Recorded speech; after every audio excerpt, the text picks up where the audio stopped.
제가 구원을 받고 한 1년 정도 되었는데 직장에 출근한다고 서울역에 나와서 전철을 타는데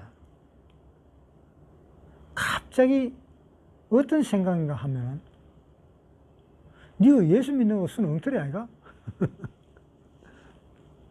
야, 예수가 있기는 뭐가 있어? 없지. 죽으면 다 그만이지. 그런 생각이 갑자기 떠오르는 거예요. 어이, 참, 이것도 웬 거야? 그래서 속으로 생각을 했어요. 이상하네. 갑자기 왜 이런 생각이 들지?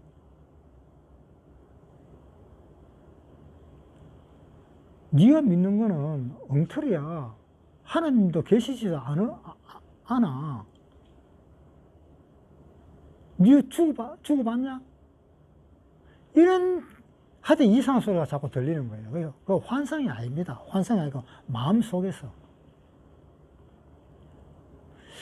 야, 이게 참, 그럼 내가 이거 시큰 믿어봐도 죽어보면 끝이면 아무 이거 소용도 없고 아무 필요가 없네, 이거. 그런 생각이 갑자기 드는 겁니다. 그래서 내가 결정을 했었어요. 그러면은 내가 구원받은 것을 내가 취소를 한번 해보겠다 라고 마음을 먹고 구원받은 것을 취소를 했습니다. 내가 취소한다. 지금부터 내가 취소다. 나 구원 안 받았다. 라고 그렇게 생각을 하고 보니까는 그런 거 취소가 안 되는 거예요.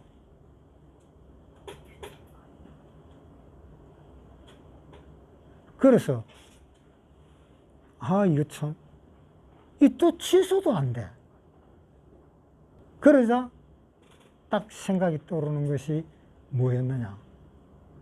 취소가 안 되네. 그럼 나는 구원받은 거잖아. 그래서 제가 재확신을 했습니다. 그 헷갈리는 걸 언젠가는 바로 잡아야 돼요. 물론 바로 안 잡고 헷갈리는 대로 죽어갖고 천국 가는 사람들도 있습니다. 이스라엘 사람들이 애굽에서 있을 때에 문인방에 문설주에 피를 바르면은 그 피를 볼 때 내가 너희를 넘어가고 피가 없는 곳에다가 심판을 내리겠다 라고 이렇게 이야기했을 때 문설주에다가 문인방에 피를 다 바르고 방 안에 있었는데 저쪽에서부터 멀리서 집이 망하는 소리가 막 들려 나옵니다. 그래서 이 우리 방에는 피를 발라놓고 어떤 사람은 막 고민을 하는 사람이 있는가 하면 어떤 사람은 즐겁게 노래 부르는 사람도 있고 어떤 사람은 예수님이 하나님이 우리 방을 칠까 말까 어떻게 생각하는가 칠 것 같기도 하고 어떻게 생각하는가 말 것 같기도 하고 그 불안한 마음으로 계속 덜덜덜 떨고 있는 사람들도 있고 어떤 사람은 잠을 자는 사람도 있고 그렇지만 결국은 하나님이 피를 발라한 그 집을 심판을 했어요? 안 했잖아요. 내가 바깥에 피를 발랐나 안 발랐나 그것까지 헷갈려서 자꾸 불안하지. 안 발랐는 것 같지? 내가 안 발랐는가? 바깥에 나가 볼 수도 없고 극하는 사람들까지도 하나님은 심판을 하지 않고 넘어갔습니다. 그 문제를 해결을 안 하면은 심판할 때까지 고통 속에 삽니다. 고통 속에. 그 문제 해결을 안 하면. 하나님이 피를 발라라 캐가지고 1000년 후에 온다고 가정을 해보세요. 1000년 동안은 고통을 합니다. 그래서 그것을 해결하는 것이 제일 좋은 방법입니다. 그래서 어떤 사람한테는 그 고통이 잠깐 진짜 저처럼 30초 정도만 스치고 넘어가는 사람이 있는가 하면 어떤 사람은 한 달 걸리는 사람도 있고 1년 걸리는 걸리는 사람도 있고 10년 걸리는 사람도 있고 어떤 사람은 40년 걸리는 사람들도 있습니다. 그렇게 고통을 당하는 거예요. 그만큼.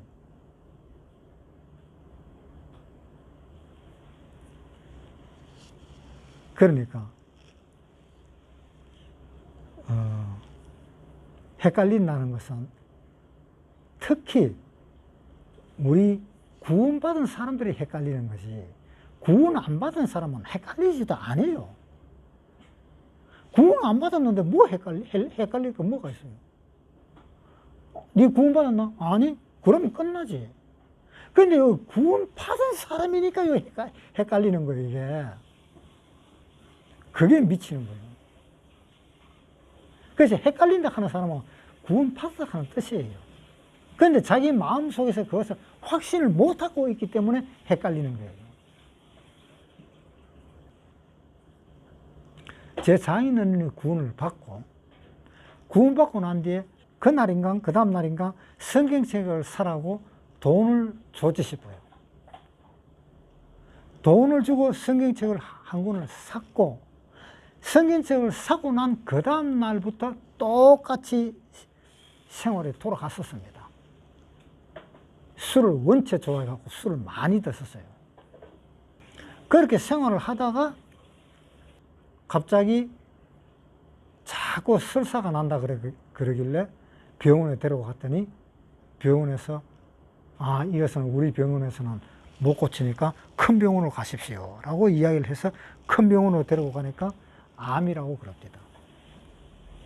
그래가 결국은 병원에 한 달 정도 입원하고 또 한 얼마 있다가 돌아가셨습니다. 그런데 돌아가실 때 했는 한마디 말이 있습니다. 누가 묻지도 않았는데 마지막에 돌아가셨을 때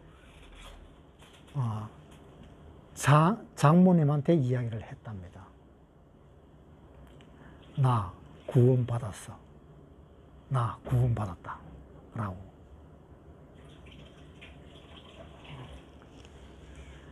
그런 사람들도 있어요. 내가 구원을 받고 치매에 걸렸다. 그래도 구원받은 것은 안 뺏깁니다. 치매가 걸린 채로 몸과 혼이 변화가 되어가지고 하늘나라로 가버립니다.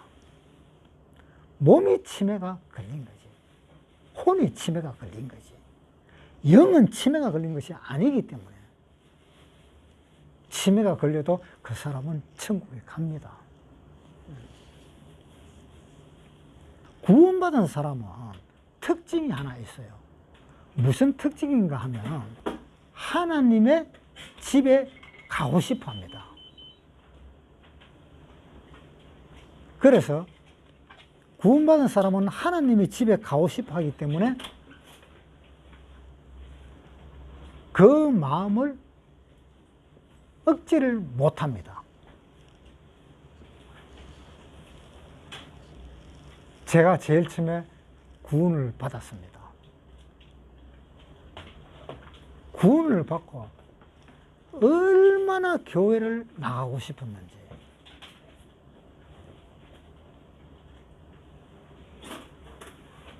교회 누가 오라 소리도 안 했는데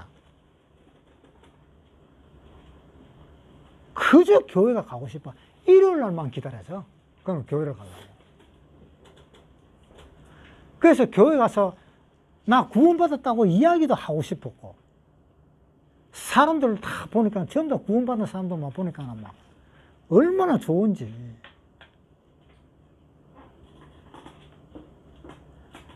그래서 저 사람도 구원받았고 이 사람도 구원받았고 구원받은 사람한테 이야기도 막 하고 싶고 또 누가 내 옆에서 이야기만 그대로 주면은 묻지도 않은 대답을 막 해주고 싶기도 하고 그랬었어요.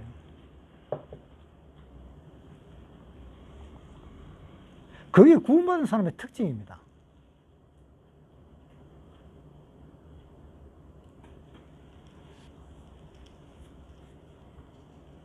우리 손녀는 구원을 받고 저녁에 잠이 안 온대요. 할아버지, 왜 잠이 안 오지? 나도 날 세웠어요. 구원받고 그날. 날 세우고 새벽에 아침 6시쯤 돼갖고 형이 일하러 가자고 왔는 그 형을 보고 막 전도를 막 했어요. 성경도 모르면서. 요한복음 14장 1절. 너희는 마음에 근심하지 말라.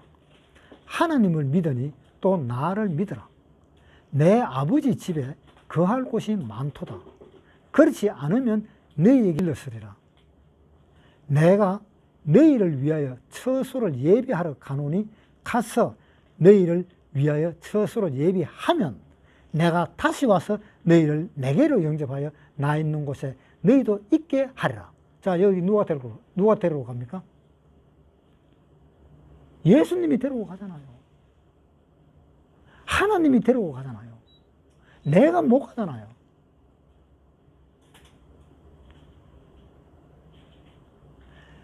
그런데 자기가 천국에 가려고 하는 사람들이 너무너무 많아요. 그래서 천국에 가기 위해서 율법을 지키려고 그렇게도 노력하고, 그 율법을 지켜가지고 천국 갈 것 같으면 다 지켜갖고 천국 가지요. 율법을 지켜서 천국 간다는 사람은 바로 뭡니까? 내가 천국 간다는 겁니다. 내가 이렇게 지켰으니까 내가 가야지. 그겁니다. 10계명을 내가 이 10계명이 있는 이 계명 10개를 내가 지켰으니까 내가 가야지. 그건 누가 가는 겁니까? 지가 가는 겁니다. 하나님이 데리고 가는 것이 아닙니다. 천국은 하나님이 데리고 가는 곳입니다. 우리가 이 성경을 보면 좀 헷갈리는 게 있어요. 뭐를 가장 많이 헷갈리는가 하면은 어떤 사람은 이렇게 이야기합니다. 하나님의 나라가 어디에 있습니까? 내 마음에 있습니까? 예, 당신 마음에 있습니다. 그러니까 어떤 사람은 딱 하는 말이 사도행전에 한번 보겠습니다. 사도행전 14장 22절. 제자들의 마음을 굳게 하여 이 믿음에 거하라. 구원하고 또 우리가 하나님 나라에 들어가려면 많은 환난을 겪어야 할 것이라 하고, 각 교회에서 장로들을 택하여 금식 기도하며 저희를 그 믿음 바 주께 부탁하고. 이게 또 무슨 말이냐 이 말입니다. 이것을 들고 질문을 합니다. 하나님 나라 들어가려고 하면 많은 환난을 겪어야 하는데 이걸 어떻게 해석해야 될까요? 누가복음 17장 20절. 바리새인들이 하나님의 나라가 어느 때에 임하나이까 묻거든 예수께서 대답하여 가라사대 하나님 나라는 볼 수 있게 임하는 것이 아니다. 또 여기 있다 저기 있다고도 못한다. 하나님 나라는 너희 안에 있느니라. 우리 안에 있다 그랬네? 그런데 우리 안에 있는데 여기 사도행전에 또 뭐라고 하나님 나라에 들어가려면 많은 환난을 겪어야 한다. 이 말씀은 무슨 말씀입니까? 이게 어떻게 해석해야 돼요? 구원받았으면 하늘나라입니다. 하늘나라가 우리 마음에 들어온 겁니다. 분명히 구원받았을 때 하늘나라가 우리 마음에 들어왔습니다. 저 하늘나라가 누굽니까? 예수님이잖아요.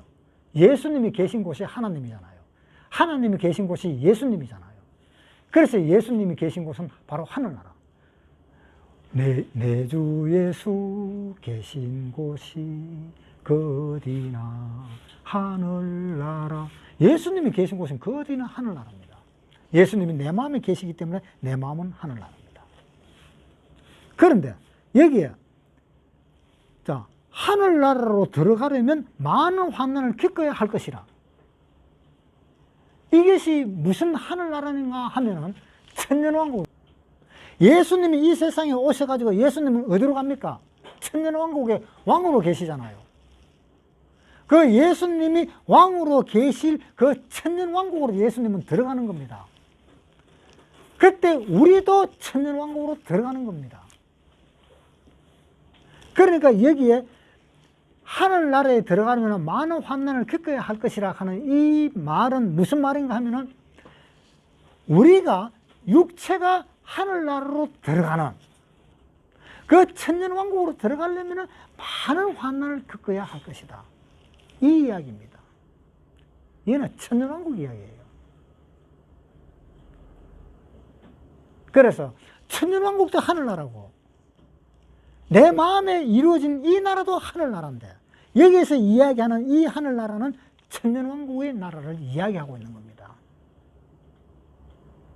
또는 이 교회도 하나님의 나라입니다. 왜? 교회가 하나님이 계시는 곳이기 때문에. 그러니까 그 다 같은 하늘나라인데 우리가 눈에 보이는 하늘나라로 가려면 환난을 겪게 된다, 이 이야기입니다.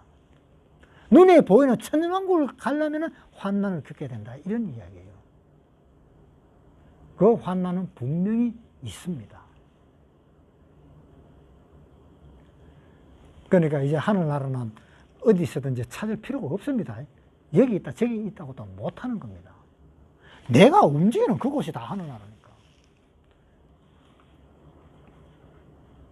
누가복음 24장 27절.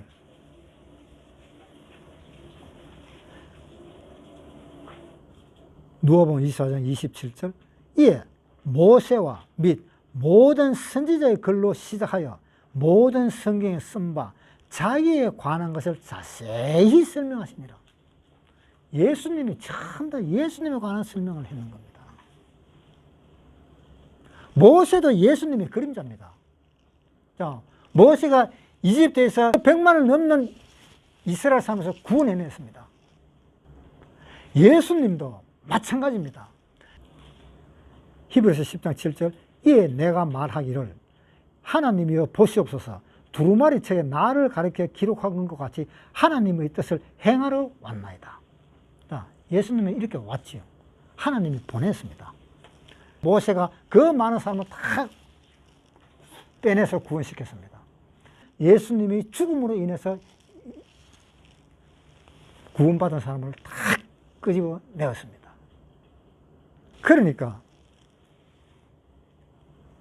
이 구약을 읽을 때에 어떤 주인공이 나왔을 때는 주인공한테 그 하는 이야기들이 바로 누구한테 이야기하는 이야기인가 하면 내한테 이야기하는 거예요.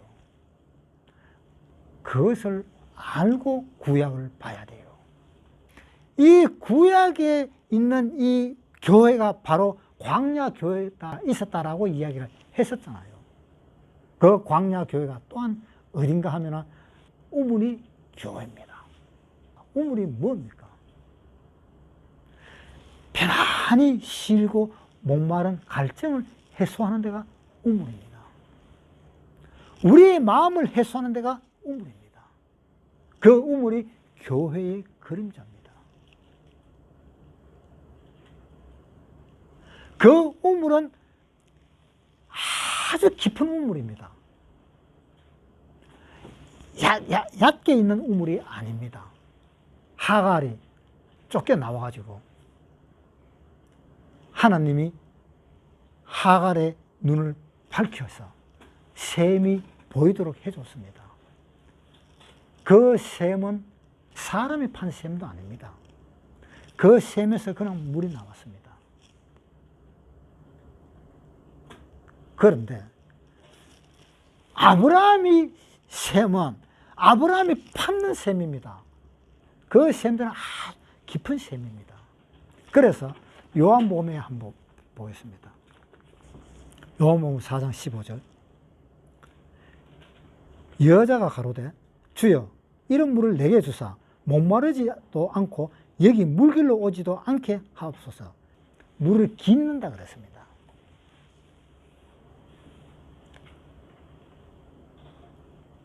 이 이스라엘에 있는 샘은 전부 다 깊은 곳입니다.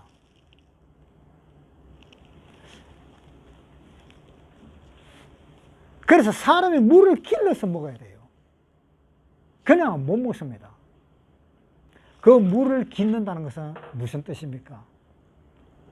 샘에서 물을 길른다는 것은 샘에서 아주 깊숙하게 있는 이 성경 말씀의 이 깊이를 찾아낸다는 뜻입니다. 이 성경 말씀의 이 깊이를 찾아낸다는 거예요. 이 성경 말씀이 바로 우물의 물입니다. 이 성경 말씀이. 이 물을 길러 먹습니다. 길러 먹는 것이 이 성경을 보면서 내가 내 마음을 해결해 줄 수 있는, 내 목에 갈증을 해줄 수 있는 그 말씀을 우리가 길러 먹는 겁니다. 거기에는 수고가 들어갑니다. 물을 길러 먹는 데는 수고가 들어가요. 물을 깃는 수고가 있어야 돼요. 성경을 찾아보는 수고가 있어야 되고, 성경을 읽는 수고가 있어야 돼요. 그 수고가 없이는 성경은 절대로 해결이 안 됩니다.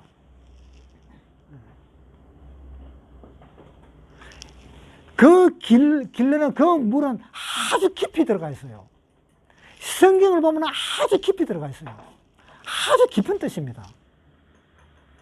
그래서 깊이 있는 이 물을 길러 먹는 것이 바로 아브라함이 우물을 파서 그 물을 길러 먹는 것하고 같은 겁니다. 그래서 아브라함이 우물을 파놔 놓으면 아비멜렉의 그 부하들이 와가지고 우물을 덮어보고 우물을 막아보고, 또 아브라함은 또 저기 가서 또 우물을 파고, 또 아비멜렉의 부하들이 와서 또 우물을 덮어보고 또 우물 파고, 그렇게 우물 판 것이 얼마나 되느냐 이 말입니다.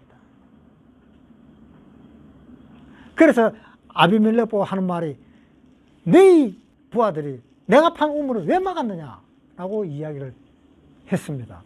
창세기 21장에 봅시다. 창세기 21장 25절. 아비멜렉의 종들이 아브라함의 우물을 넉탈한 일에 대하여 아브라함이 아비멜렉을 책망하며 아비멜렉이 가로되 누가 그리 하였는지 내가 알지 못하노라. 너도 내게 고하지 아니하였고 나도 듣지 못하였더니 오늘이야 들었노라. 아브라함이 양과 소를 취하여 아비멜렉에게 주고 두 사람이 서로 언약 세우니라. 아브라함이 7 암양을 새끼를 따로 놓으니 아비멜렉이 아브라함에게 이르되 이 7 암양 새끼를 따로 놓으면 어찌미뇨. 아브라함이 가로되 너는 내 손에서 이 암양 새끼 7을 받아 내가 이 우물 판 증거를 삼으라 하고 두 사람이 거기서 서로 맹세하였으므로 그곳을 브엘세바라 이름하였더라. 이제는 내 우물을 절대 막지 마라. 내 양을 갖다 니한테 7마리 줬잖아. 이 우물은 하나님의 말씀이 계속 솟아나는 우물입니다. 이 우물은 우리 마음속 깊은 곳에서 계속 솟아나는 하나님의 말씀입니다. 그러한 것을 우리 마음속 깊은 곳에서 하나님의 우물이 말씀이 솟아나오도록 하려면 이 교회에 와야 돼요. 이 우물로 와야 돼요. 이 우물에 있는 이 교회에 안 오면 평생 가도 해결이 안 됩니다. 지가 해결을 못 합니다. 헷갈리는 사람들은 꼭 오세요. 절대로 안 돼요. 해결이 안 됩니다. 평생을 헷갈리면서 사는 겁니다. 그러다가 천국 가면 가고, 혹시 구원 못 받았으면 지옥 갈 사람은 가고.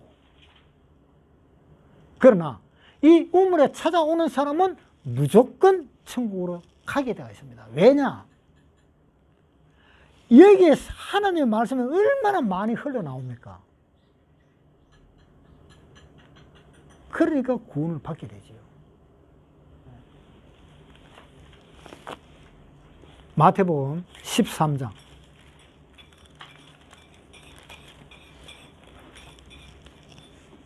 그날에 예수께서 집에 나가서 바닷가에 앉으시면 큰 무리가 그에게로 모여들거늘 예수께서 배에 올라가 앉으시고 온 무리는 해변에 섰더니 예수께서 비유로 여러 가지를 저에게 말씀하여 가라사대 씨 뿌리는 자가 뿌리러 나가서 뿌릴새 들은 길가에 떨어지면 새들이 와서 먹어버렸고, 들은 흙이 얇은 돌밭에 떨어지면 흙이 깊지 아니하므로 곧 싹이 나오나 해가 돋은 후에 타져서 뿌리가 없으므로 말랐고, 들은 가시떨기 위에 떨어지면 가시가 자라서 기운을 막았고, 들은 좋은 땅에 떨어지면 혹 100배, 혹 60배, 혹 30배의 결실을 하였느니라. 귀 있는 자는 들으라 하시니라. 자, 마지막에 귀 있는 자는 들으라 그랬습니다. 이것은 하나님의 명령입니다. 귀 없는 사람 없잖아요. 귀 없는 사람 없으니까 귀 있는 자는 들으라 하는 것은 바로 하나님의 명령이다 이 말입니다. 들어야 돼요. 성경 이야기를 들어야 됩니다. 18절에 보면은 그런데 씨 뿌린 비유를 들어 아무나 천국의 말씀을 듣고 깨닫지 못할 때는 악한 자가 와서 그 마음에 뿌린 것을 뺏어버렸다라고 이야기했습니다. 자, 이러한 내용이 무슨 내용이냐? 왜 하나님은 비유로 말씀하시니까? 자, 왜 비유로 말씀하느냐고 이야기했습니다. 10절에 제자들이 예수께 나와 가로되 어찌하여 저에게 비유로 말씀하시나이까? 대답하여 가라사대 천국의 비밀을 아는 것이 너희에게는 허락되었으나 저에게는 아니 되었나니. 자, 비유로 했는 이야기는 너희는 알아듣고 다른 사람은 못 알아듣도록 하기 위해서 비유를 했다 이런 내용입니다. 그것은 또 왜 그럴까? 복음은 하나님의 좋은 소식입니다. 그것을 복음이라고 합니다. 하나님의 기쁜 소식입니다. 함부로 이야기할 수도 없습니다. 이 복음은 다른 거는 몰라도 복음 이야기는 함부로 할 수가 없어요. 마태복음 7장 6절부터 거룩한 것을 개에게 주지 말며 너희 진주를 돼지 앞에 던지지 말라. 저희가 그것을 발로 밟고 돌이켜 너희를 찢어 상할까 염려하라. 거룩한 것을 개에게 주지 마라 그랬습니다. 여기서 개락하면 무엇입니까? 구원을 받지 않은 유태인을 개로 표현을 했습니다. 그러니까 이 좋은 것을 돼지한테 주면 돼지는 좋고 나쁘고 그걸 못 봅니다. 다이아몬드 아니라 뭘 갖다 줘봐야 돼지는 밟아봅니다. 돼지는 그걸 모릅니다. 그러니까 그 복음 이야기를 지금 할 수가 없는 게 이렇게 중요한 문제를 안고 있기 때문에 복음 이야기는 할 수가 없습니다. 함부로 할 수가 없습니다. 언젠가는 복음 이야기를 할 것입니다. 언젠가는 복음 이야기를 할 것이지만 지금은 아직 때가 아닌 것 같아요. 그래서 복음 이야기는 못합니다. 마태복음 13장 3절 예수께서 비유로 여러 가지를 저에게 말씀하여 가라사대 씨 뿌른 자가 뿌리러 나가서 자 비유로 여러 가지를 말씀을 하면서 이제 씨를 뿌리는 자가 씨 뿌리러 나갔다. 이 씨 뿌리는 자는 누굽니까? 여기 씨 뿌리는 자 예수님이잖아요. 여기서 씨 뿌리는 자는 예수님이에요. 예수께서 비유로 여러 가지를 저에게 말씀하여 가르쳤을 때 씨를 뿌리는 자가 뿌리러 나갔다. 예수님이 뿌리러 나간 것입니다. 예수님이 뿌리러 나갔는데 이 씨는 무엇을 의미하는가? 씨도 비유로 되어 있잖아요. 비유로 다 말씀했기 때문에 누가복음 8장 보겠습니다. 8장 11절 이 비유는 이러하니 하니라 씨는 하나님의 말씀이요 라고 되어 있습니다. 씨는 하나님의 말씀이라고 되어 있습니다. 즉 예수님이 하나님의 말씀을 뿌리는 겁니다. 우리도 예수님처럼 하나님의 씨를 뿌릴 수 있습니다. 우리도 지금도 사실 이거는 우리도 예수님처럼 하나님의 씨를 뿌리고 있는 상황입니다. 지금도 이 이야기하는 이 내용 속에도 복음은 다 들어가 있습니다. 이것을 꼬집어서 복음이다 이렇게 말을 안 해서 그렇지 성경 이야기 전체가 다 복음이에요.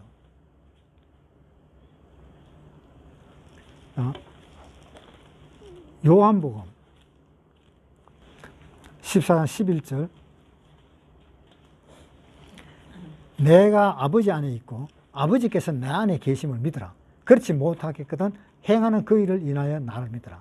내가 진실로 진실로 너에게 이르노니 나를 믿는 자는 나의 하는 일을 저도 할 것이요 또한 이보다 큰 것도 하리니 이는 내가 아버지께로 감이니라. 내가 이제 아버지한테로 가니까 하는 일보다 더 큰 것도 한다. 그렇잖아요.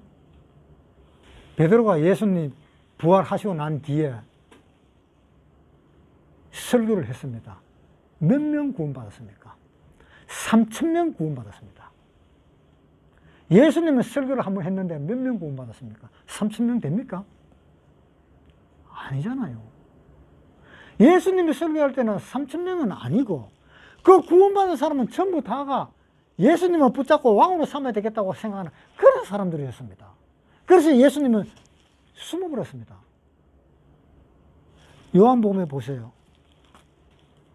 요한복음 6장 14절. 그 사람들이 예수의 행하신 이 표적을 보고 말하되 이는 참으로 세상에 오실 그 선지자라 하더라.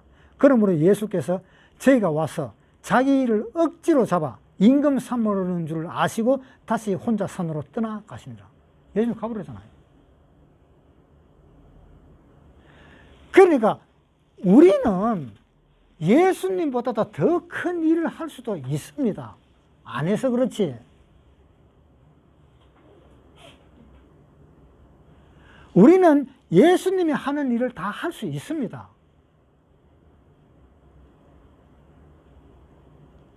그렇다고 해서 어떤 사람 병 나수고 그런 건 아니고, 병 나수고 하는 거 그것은 예수님이 오기 전에 또 예수님이 오셨을 때 또는 사도들 이 성경이 이루어질 때까지는 그렇게 병을 낫고 고치고 했었습니다.